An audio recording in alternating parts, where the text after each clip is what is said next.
Oops.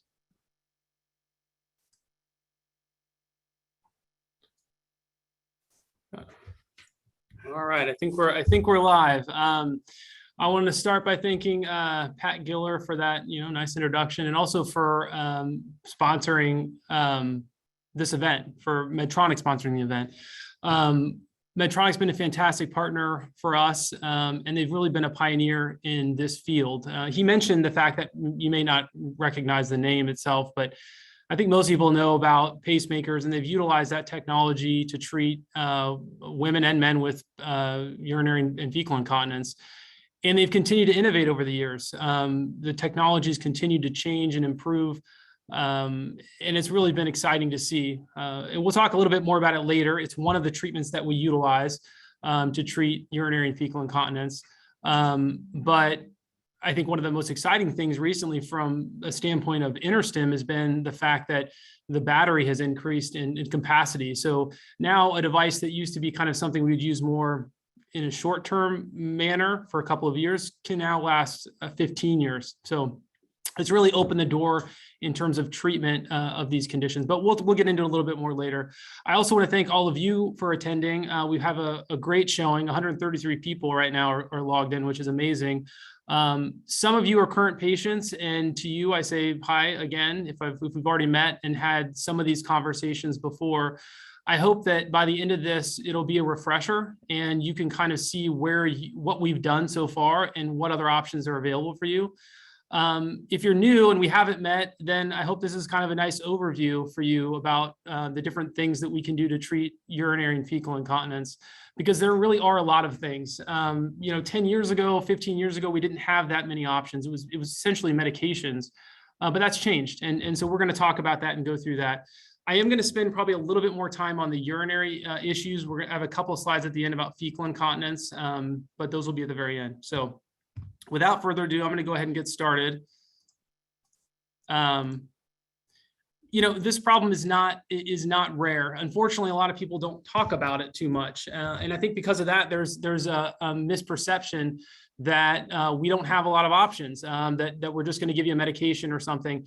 And while we do start with that, there are a lot of other treatments. So I'm glad you guys are here today to listen to some of those things, because it is super common. 1 in 6 adults have issues with overactive bladder. And just to kind of put that into perspective, to understand those numbers, that's 37 million people, which is more than people who have diabetes or issues with visual changes or something like that. And for a condition that causes so many problems, the fact that people don't really want to talk about it is unfortunate. Because I think if they did, that you would start to see and hear these names a little bit more and understand your options. Because if you have incontinence and you're here listening about that, that it affects sleep habits. We get patients that come in all the time that are up multiple times a night because they have to go to the bathroom constantly, or women who carry a change in underwear in their purse or pads. They don't want to leave the house or can't go out to dinner because of this problem. And my hope is that by the time we finish this, you'll know that there are some great options available to treat it to get you back to normal. So the agenda today is to go into that in a little bit more depth. We're going to talk about what causes urinary incontinence, and then kind of go through the menu, what we can do to treat it. There are pluses and minuses to all these different treatments. Some work better for some people and some work better for others. But typically, by the time we've worked through some of these different options, we can find solutions that'll make a dramatic impact on the amount that you're leaking. The same is true for fecal incontinence. And again, we're going to go through that at the very end. When we talk about what causes the problem, what's the root issue, our bladder should be under our control. There's this general feeling, I think, that I hear from a lot of patients who've had the problem for years, that they just assume it's kind of a normal thing that happens as we age. And it really isn't. It's common, but that doesn't necessarily mean it's normal. Our bladder should be under our control, and it's controlled via the central nervous system. So there's this constant conversation that's happening between the bladder and your brain, and the bladder's sending information up to the brain saying, hey, we're full, it's time to go to the bathroom. And if you have control, the brain can send a signal back down to the bladder to relax. in women and men who have overactive bladder, that there's a disconnect somewhere along the line, whether it's in the central nervous system or at the level of the bladder, that prevents that conversation from happening in the background. And then you end up with these symptoms of urgency and incontinence. And so the treatments that we have for it are really geared at all these different signals that are coming to, back and forth between the bladder and the central nervous system. If we look a little closer at the anatomy, I'm not going to spend too much time into this, but just to give you an idea, the bladder's here in this little picture. You've got the uterus, the vagina, the rectum. And this is this picture to the right here kind of shows you a simplified version of what the bladder is, but it's the best way that I think, the best way to think about it. Because when we talk about incontinence, there's generally two things happening. It's either an issue with the top part here, which is the bladder dome. It's a muscle called the detrusor muscle, or it's an issue with the urethra, which is a tube that empties the bladder. And I'll go into a little bit more of that as we go through the talk here.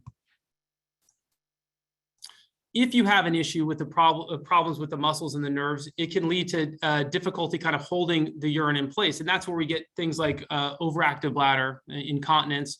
Or on the other end of things, if you can't relax the urethra or the muscle of the bladder is not contracting, you'll end up with retention, which can lead to other issues. And the symptoms, depending on which one of these issues you have, can vary. You can have a sudden strong urge to go to the bathroom, like you can't make it. You can have loss of urine with activity. So like when you're running or when you sneeze or cough or things like that.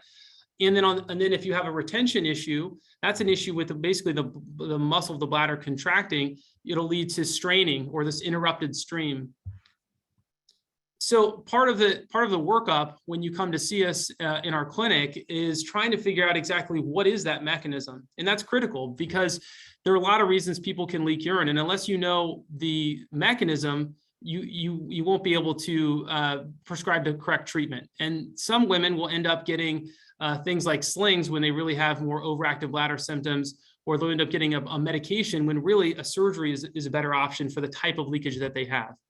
Now, this is kind of a simplified version, but I talk about this all the time in our clinic because the main problems when we're talking about urinary leakage, that's what we're going to focus on at first here, is stress incontinence and overactive bladder. And if you've been one of our patients, hopefully we've gone into this before, but those are two different mechanisms to leak urine. So both of these women who have stress and urge incontinence will be leaking urine, but the mechanism is different. So the things that we can do to treat it are different. Stress incontinence is not mental stress, but pressure. So when you cough and laugh, when you stand from a sitting position, that produces leakage. And it's a weakness in kind of the bladder neck, the base of the bladder, not the muscle, not the top part. Urge incontinence or overactive bladder leads to a series of symptoms, which are kind of outlined here in this little paragraph. It's urgency, which is a sudden urge to go to the bathroom. That can be accompanied by incontinence. So some people are able to, they feel the urge and they're able to get to the bathroom in time without having an accident. A lot of women, unfortunately, though, they have the urge and a second later, they're having an accident. So that's urge incontinence. That can be accompanied by frequency. So that just means going a lot. Usually in most textbooks, it says more than 8 times a day. That's not a hard and fast rule, but that's just a general idea. So women who go more than that, we start to think about, well, maybe this is part of an overactive bladder kind of picture. And then the last thing you'll see under this overactive bladder heading is nighttime voiding, getting up at night to go to the bathroom. Generally, a normal number is 1. Most people will put up with 2, but once you start getting up 3-4 times at night, that's when your sleep gets disrupted. That's when you wake up and you feel foggy during the day. And that's typically when someone comes to see us because it's causing all these symptoms. If we look at this kind of more broadly at the population and say, well, what portion of people have the different types of incontinence? The most common type we see is actually stress incontinence. So that's the one where the urethra is weak. That weakness is generally caused by childbirth, but also age plays a role there. And then urge incontinence is the one where you have to run to the bathroom. That's less than stress incontinence.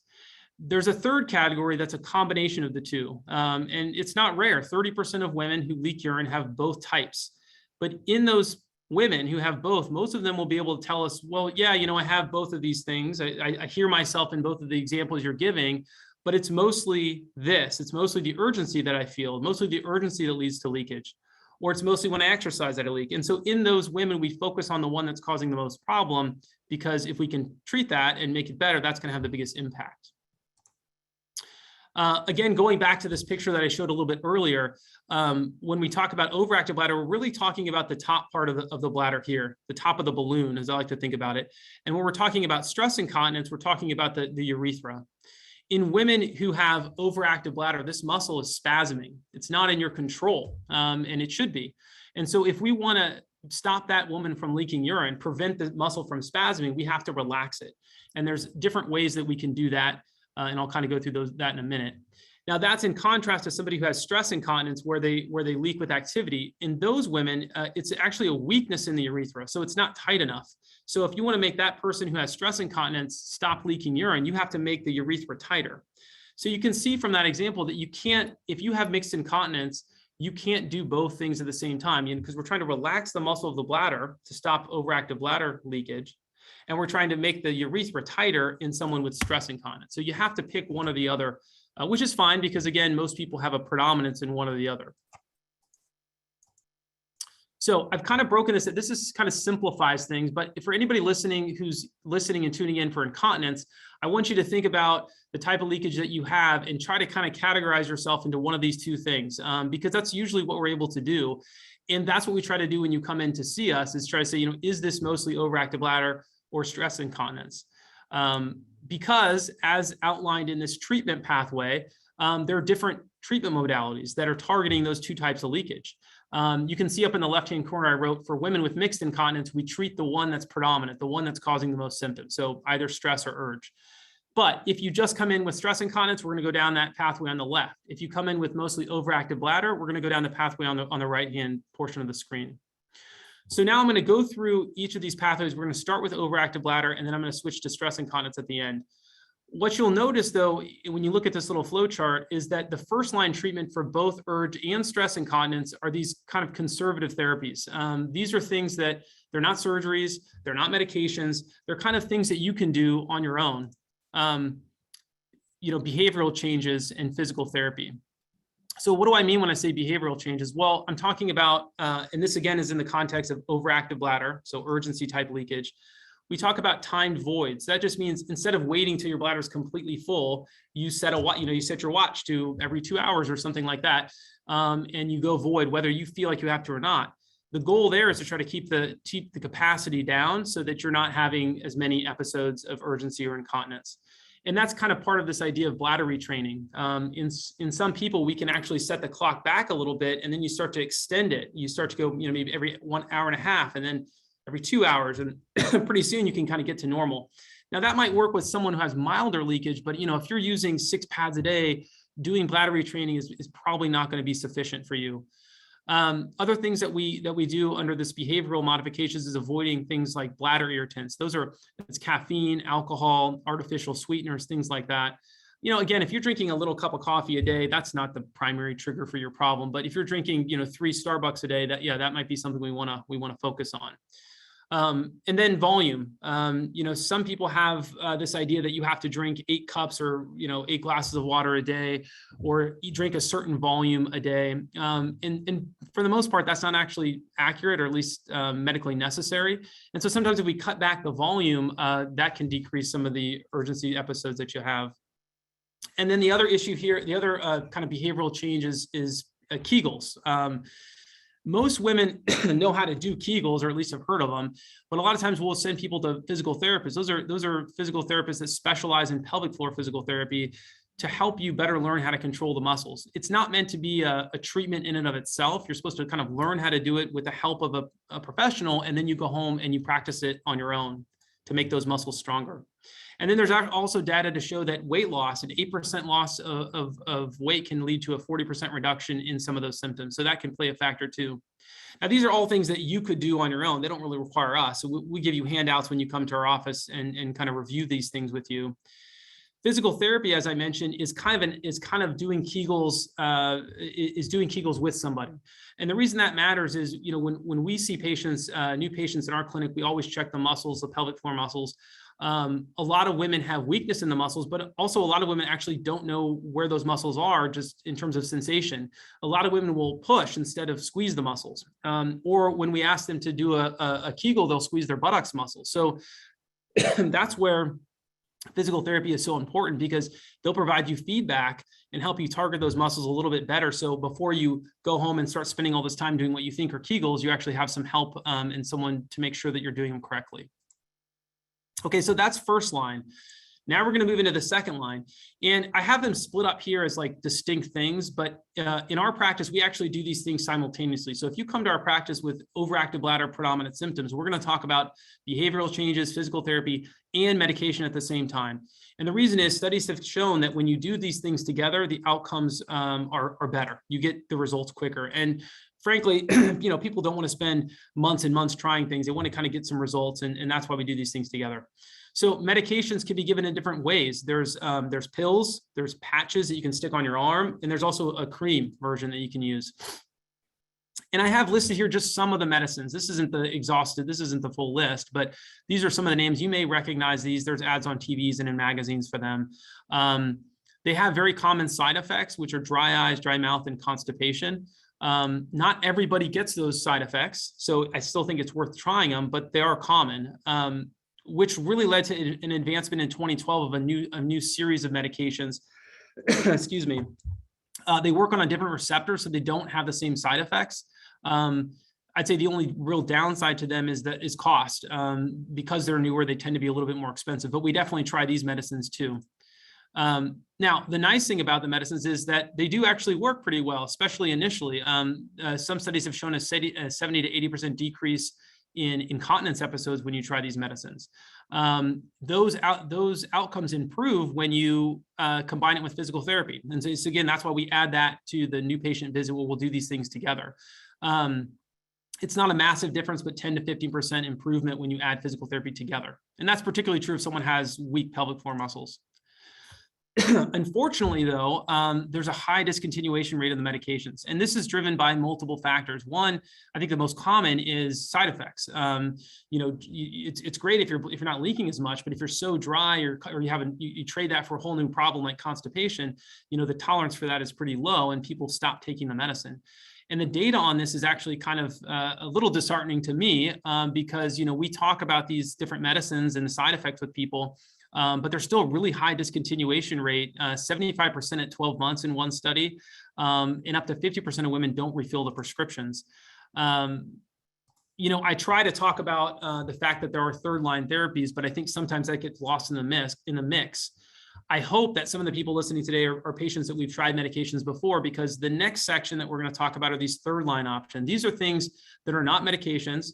They're FDA approved, and they're covered by insurance to treat women and men, I suppose, who have overactive bladder symptoms that are refractory, that don't respond to medications, don't respond to physical therapy and behavioral modification. So this is where I think, to me, some things are kind of exciting, because these are all new, relatively new options.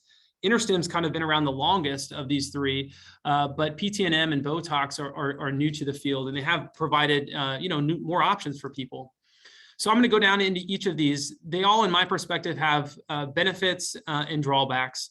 The first one here, we actually don't do much of. This is, it's called percutaneous nerve stimulation. And I don't know if you can see this well on your screens. If you're looking on your phone, probably not.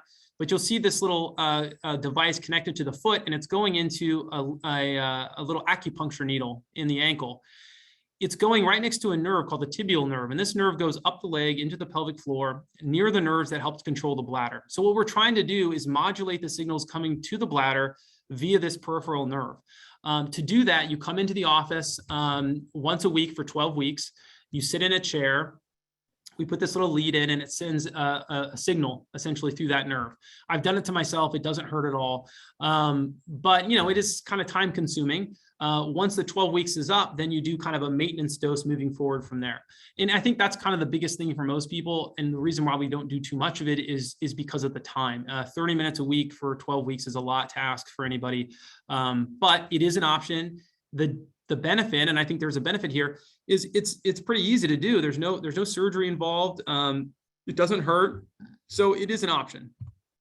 Moving down the line here, now we're going to talk about Interstim.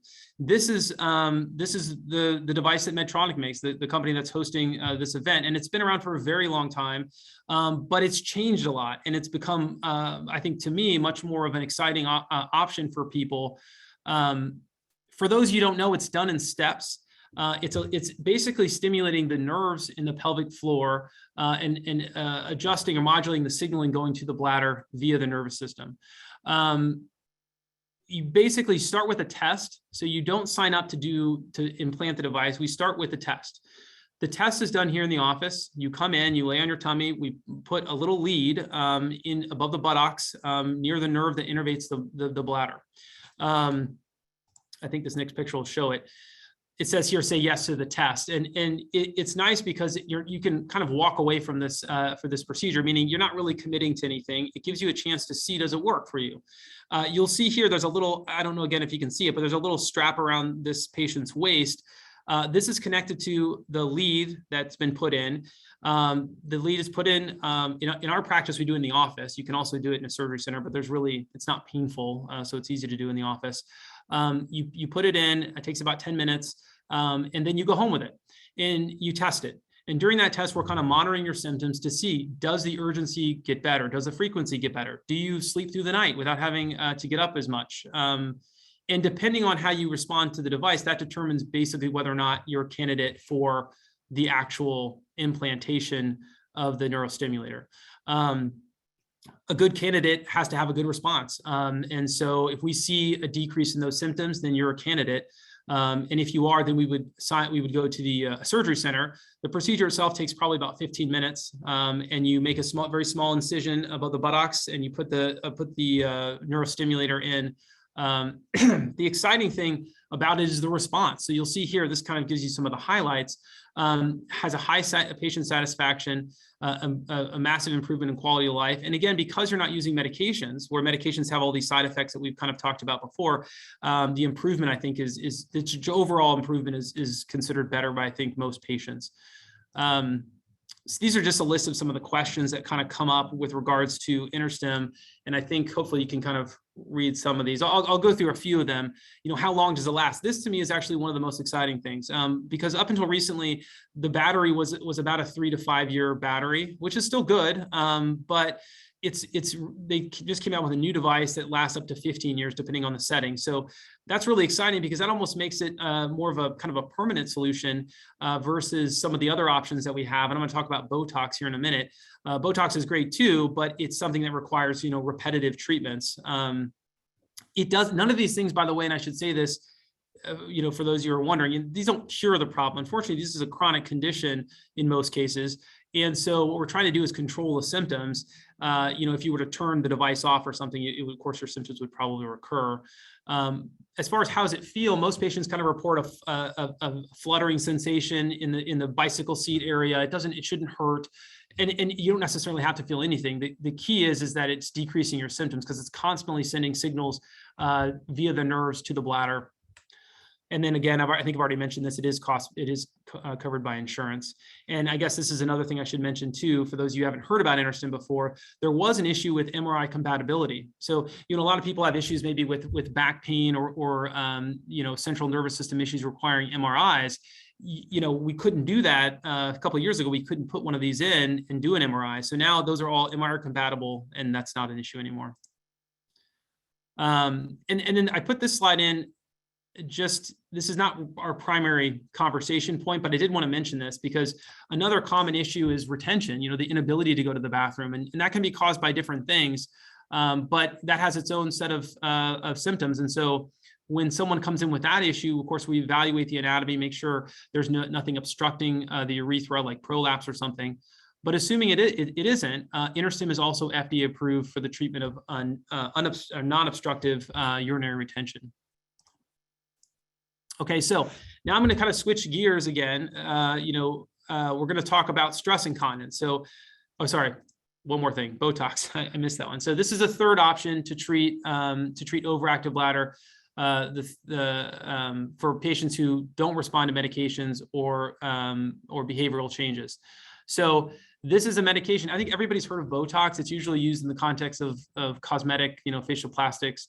But it's also FDA approved to treat overactive bladder. And in fact, it's actually gotten a lot more approvals. It's used for migraines now too and other things. But it's a muscle paralytic. So, I talked to you earlier about the fact that the muscle of the bladder in someone with overactive bladder is kind of spasming. Well, if you inject Botox into the muscle and it's a muscle paralytic, well, the muscle should relax. And if it does, then of course, urgency and incontinence and things would go down. And that's what we see. It does have a really good response. It's done here in the office. We put some numbing medicine in the bladder and then we inject it into the dome of the bladder. It takes about 2 weeks for it to start working, and it can last anywhere from 3 to 9 months. The average is about 6 months. So in an ideal situation, you would come twice a year, you do the injection in the office, and your symptoms would be controlled without medications. Because you're not using medications, of course, it doesn't have the effects that we talked about, like dry eyes and dry mouth. The biggest issue that is possible with Botox is that it relaxes the muscle too much, right? And now you could end up with retention where your bladder doesn't empty. The studies show that happens in about 5% of patients. That was in the studies. In real clinical practice, it's actually very rare. See maybe 1 or 2 patients. And this is where one of the downsides to Botox becomes a benefit. Botox wears off. So if you have a great response and you're not leaking or wearing pads, which we've had, well, unfortunately, it wears off and you got to get re-injected. On the other hand, if you're someone who we do an injection and you have retention, it wears off. So your bladder would go back to the way it was and you wouldn't have retention permanently or anything like that. Okay, so now I'm going to switch gears. Again, at the very beginning, I said, which category are you, stress or urge? So if you're someone who leaks more with activity, this is more geared towards, this side is more towards you. We have conservative options, just like we have conservative options for overactive bladder. There are pelvic floor muscle exercises like Kegels. I won't go into that too much because we've already talked about that, but we send patients for that. We evaluate the muscles when you come to our office to see if you have good control. Now, if you have really good pelvic floor muscles and they're strong, I generally don't send patients to PT. I don't think you're gonna get much benefit out of that. But if you're someone who doesn't, then I think it's worthwhile to try that if you're interested. The other thing that most people don't know about are incontinence pessaries. These are little plastic devices. They're fit for your anatomy. And you put it inside the vagina, and you can see here in this little picture, it's pushing up against the base of the bladder. And what it's doing, again, if you remember about stress incontinence, we're trying to make that urethra tighter. And so this is essentially pushing on the urethra to narrow it so you don't leak as much. I think this is a great tool for somebody who leaks at specific times. So let's say every time you go play tennis or every time you play golf, you leak, but otherwise you're okay. Okay, well then you could carry this in your purse and use it just as needed. If you leak throughout the day, every time you sneeze and cough, that means you have to wear this all the time. And I think that's where it becomes a little less appealing as a treatment. The other thing about these conservative therapies when it comes to stress incontinence is that their efficacy is not as good as the conservative options that we have for overactive bladder. So, 35% cure rate at 12 months with behavioral changes or a pessary. That said, there's really no risk to them. So it's still, to me, worth discussing and talking about. For somebody who leaks, a little bit, maybe wears one liner a day or something. Yeah, maybe you can do these conservative things and that'll get you over the hump and to where you're not leaking. So that could be an ideal starting point for you. But if you leak more, you're wearing a couple pads a day and every time you step off a curb, you're leaking, that's probably not going to be sufficient. And that's where we get into the surgical options. You'll notice again, when you compare the urge category and the stress category, we kind of go into the stress incontinence is definitely much more, is typically treated more with surgery, whereas overactive bladder symptoms are generally not as much. The primary treatment, and I think everybody's heard of slings before, is a sling. It can be done in different ways. You can use a person's own tissue to make the sling, or we can use synthetic material. The synthetic one's been around for a very long time now. We have tons of data on it. It's kind of considered to be the gold standard. It's the gold standard because it has a very high efficacy rate, 85% success rate, and a very low risk in the right hands. The risk of mesh erosion and complications. This is published literature out of large databases, but my bladder injury rate with a sling is 0. I've never gotten a bladder on one of these, and I don't know how many hundreds of these I've done. So this is a kind of in teaching institutions where people are learning how to do them, but in practice, and someone who uses these a lot, it's very rare. This picture kind of gives you an idea anatomically of where these things are going. You'll notice on the picture here, you can see the tube of the urethra and you can see the bladder, and this is going under the urethra. It's kind of providing a little kind of a backstop. I don't know if you can see my hand, a backstop for the urethra, so that when you sneeze and cough, the urethra is pushed against the base of that piece of material, and it collapses.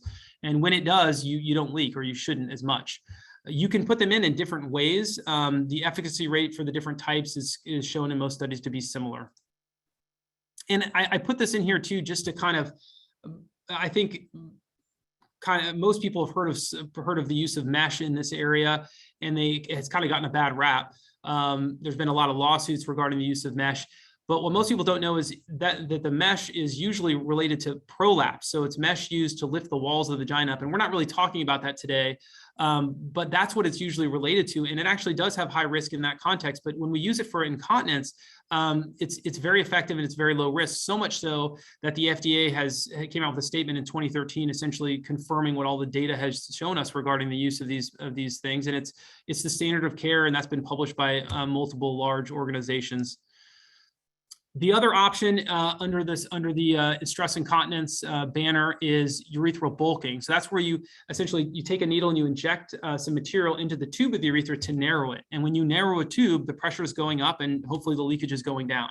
So this is showing you a picture of it. You can see the scope here, and you can see the material going on either side of the urethra, and it's going to narrow it. And this kind of gives you a kind of a cut through here, a transverse picture showing how narrow the tube is after you've done the injection.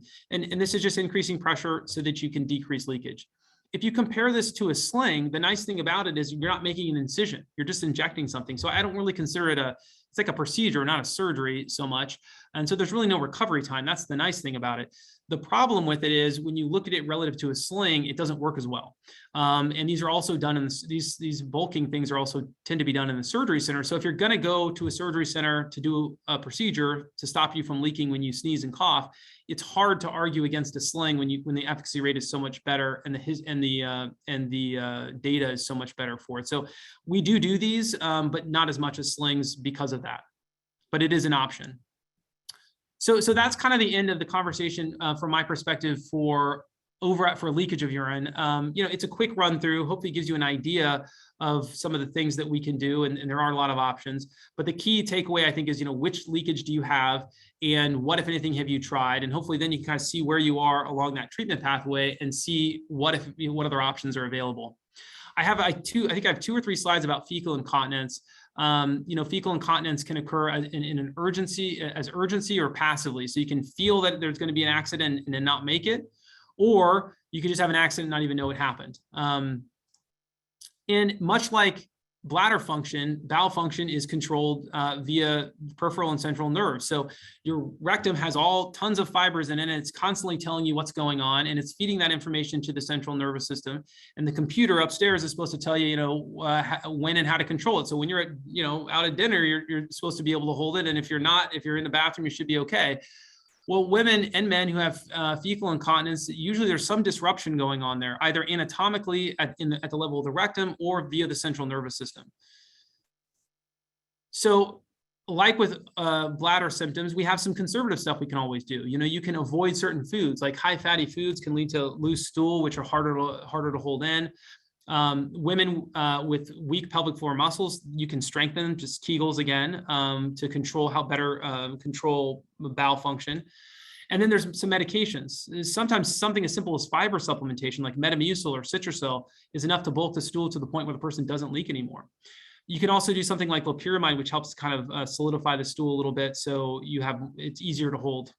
When those things don't work, then we don't unfortunately have as many options as we have with bladder, at least not yet. It used to be the primary treatment was what's called a sphincteroplasty. The primary reason for most people, most women, that they leak stool is either the stool consistency, so looser stool is harder to hold in than solid stool, or an injury to the sphincter at the time of childbirth, so like an episiotomy or just a tear. And so when we see you as a new patient with this problem, we're trying to kind of figure out which is it. If it's stool consistency, we can usually do dietary modifications to help that. You don't even have to do a surgery. But if it's actually more of a sphincter type injury, then we start getting into surgical options. And it used to be that the sphincteroplasty was kind of the gold standard. That's what we had available. It's a difficult surgery. It's a functioning part of the body. So you can't just fix it and then let it heal in a cast. You have to constantly be using it. So it's painful surgery to heal from. And then unfortunately, when we look at the data and look at long-term success, it isn't that good. It works well initially, but then over time it starts to degrade. The primary reason for that is that by the time someone comes to see us, the injury happened maybe 20 years ago, 30 years ago at the time of childbirth. And you're trying to put together a muscle that's kind of thinned out and atrophied over time. So you can't kind of reconnect it. There's not much there to reconnect. And that's where Interstim has really kind of taken over. It's become the primary treatment for fecal incontinence now, because you don't have to go through the rectum. You're actually going through, it's just like it's the same process that we use for the urinary incontinence, where we do a test and you see test in the office and you see, does the fecal incontinence episodes decrease while the device is in? And if it is, that you go and implant it. But you don't have to go into the rectum. And so the recovery is just tremendously easier relative to the sphincteroplasty. So you just don't see those being done quite as much. There's some other experimental stuff, and I didn't put that in because they're just not quite done. We don't have a big laundry list of things for the fecal incontinence side of things. But that's kind of the gist of it, a run through. I think that's my last slide. I think now we have a little bit of time to go with some questions. Yeah. Perfect, Dr. Nasi, thank you. Just a reminder, if you have questions, you can put it in the Q&A box. We did get one. It says, is it normal to have both stress leakage and overactive bladder? Yeah, so it is. 30% of women have both. And in those women who do, usually when we spend some time going through the different symptoms and the cause, most women are able to kind of let us know which one's bothering them the most. And that's the one we're going to target. Now, in some patients, I have this conversation, I explain to them, these are the different types, and they're like, I'm not really quite sure which it is. There's testing that we can do. We call it urodynamics testing, and it gives us objective information about how your bladder is working so that we can develop a plan that way. So if we can't figure it out just by having a conversation on how to start the process, we'll a lot of times do urodynamics testing, which will give us an answer so that we can guide therapy that way. Someone is also asking, can someone swim if I have an Interstim? Yeah, absolutely. Once the skin's all healed up, it's under the skin. There's no restrictions after that.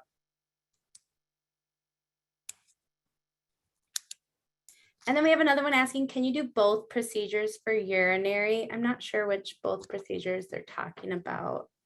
So I think there's two different ways I could consider that question. One is, could you treat both types of incontinence? And the answer to that is yeah. I mean, so if let's say someone comes in and their primary leakage seems to be stress incontinence, and we test and it's stress incontinence and we treat it, and they come back and say, oh, I'm not leaking when I cough and laugh anymore, that's fixed, but now this urgency is bothering me. Well, then we would go down the pathway to treat the overactive bladder. That doesn't happen most of the time. Most of the time, once we treat the one that's causing the most problem, we're kind of done. But yes, we can usually treat both if we need to. The other way to take that question is say, can I do Botox and Interstim? And the answer is yes for that too. We would start with the one the person is most interested in, and the one that makes most sense based on urodynamics testing and how their bladder works. And so let's say, for example, we started with Botox and we did a Botox and the person, it didn't work, or it didn't work as much as they wanted to. Or they tried it and it didn't last as long and they wanted to switch over to try an Interstim. Absolutely. There's nothing preventing that from happening. The insurance companies, you still get clearance for it the same way. Perfect. Thank you, Dr. Nasi. Yeah. Someone is asking, how noticeable is the implant after it's embedded? It really isn't. I mean, if we talk about it in the office, I'll kind of show you what it is. It's kind of like a silver dollar. It's pretty thin. It goes under the skin. If you were to take your hand and kind of push above the incision, you'd be able to kind of maybe feel the outline of it. But for most people, you can't really feel it. Perfect. Someone else asked, I have a sling and I still leak. Is that normal? So yeah, so slings treat stress incontinence. And this is a common question I talk to patients about before we do the sling, is that the sling treats a specific type of leakage, right? The coughing, laughing, sneezing. It's not 100% effective on that, by the way, either. I usually quote patients 85, 90% efficacy rate. That means there's still 10 to 15% of women who get a sling and they still leak. Now, my hope is that even in those women, it's better than it was before we put the sling in. But there's another group of people that they're not leaking with coughing, laughing. They're leaking now with a new problem, like overactive bladder. So they developed a new problem. And of course, that would be treated in a different way. So yeah, I mean, unfortunately, it does happen. But usually what I see is that a new problem has developed. Like we put a sling in, it works great. 5 years later, the person comes back and says, oh, I'm leaking again. This sling must have failed. Not realizing that actually you've developed a new problem that is treated completely differently than stress incontinence. Great. And then someone asked, fecal incontinence is my major issue with some stress incontinence as well. Can both be treated at the same time? So that's a little dicey. Generally, I would say no. You could in theory, but the problem is position. So for a sling, you have to be on your back and your legs are kind of in stirrups so we can put the sling in. For the Interstim, you're on your tummy and we put it into your back. So you'd have to like put the person to sleep and then flip them over and do the other case. So generally we don't do that. We would do one or the other, and most people, I would say, if fecal incontinence if you had to compare like impact of urinary versus fecal, it's usually fecal is the driver for a visit. So we'd probably focus on that first. And then once that's controlled, you'd go back and treat the stress incontinence. Now, if you had urge incontinence at the same time, which that happens a lot, the Interstim treats both. So it treats urge incontinence and fecal incontinence at the same time, which is nice when that happens. Perfect. Someone asks, I only seem to leak when I drink cola. Do you recommend giving up carbonated drinks? Oh, that's a tough one. That's a tough one. I always tell people when they ask me that, if I had to give up my morning coffee, I'd be in trouble. Yeah, I mean, if you notice that there's a direct connection between what you're drinking and your bladder function, I'd have to say yes. I mean, to me, if it was me, I'd rather give that up than to take a pill to counteract the effects of that drink, because the medicines have side effects and things like that. And I wouldn't want to go undergo a surgery so that I could do that. So I would say try to eliminate the irritating symptom. But the thing of it is, for most people, it's kind of rare.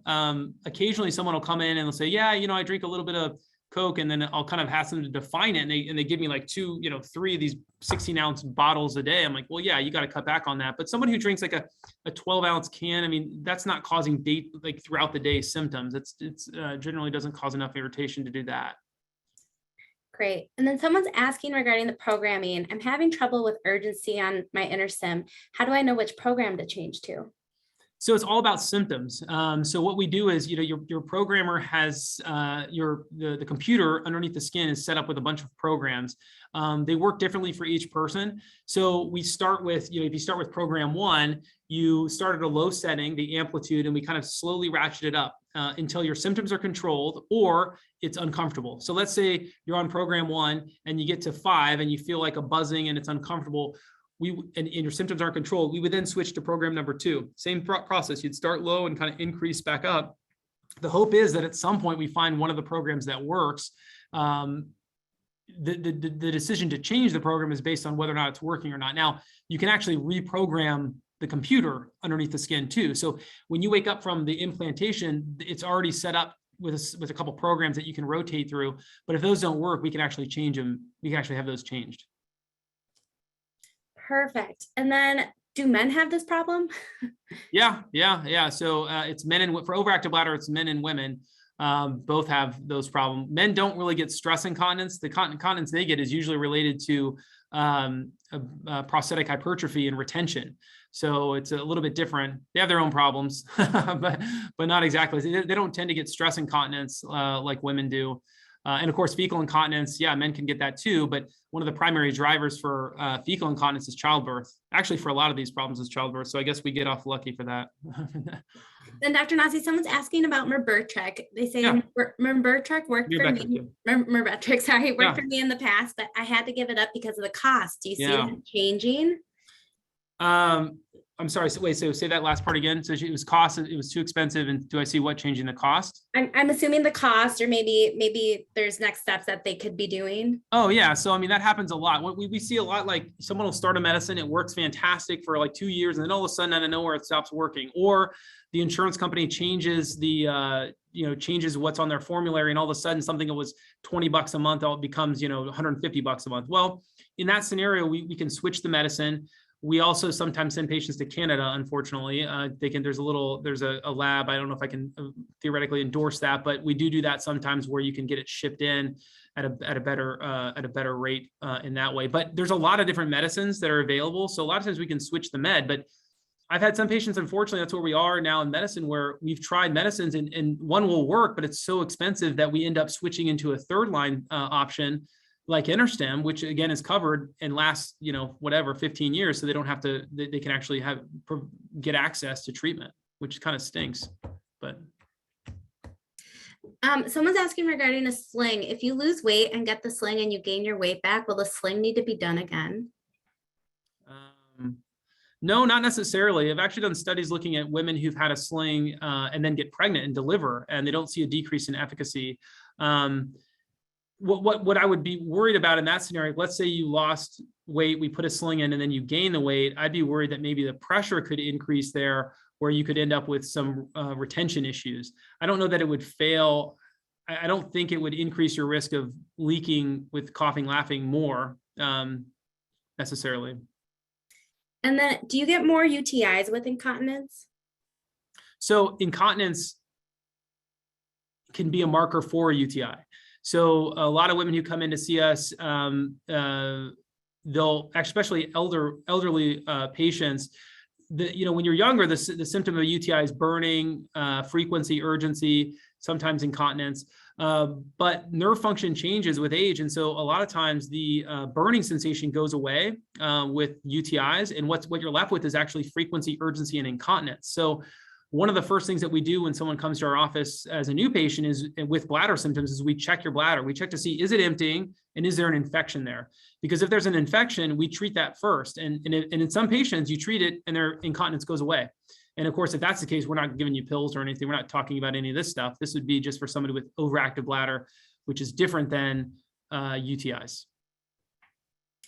Great. And then someone's asking, can I make an appointment to learn how to do Kegel exercises properly? I have a feeling I'm not doing them right. I have fecal incontinence.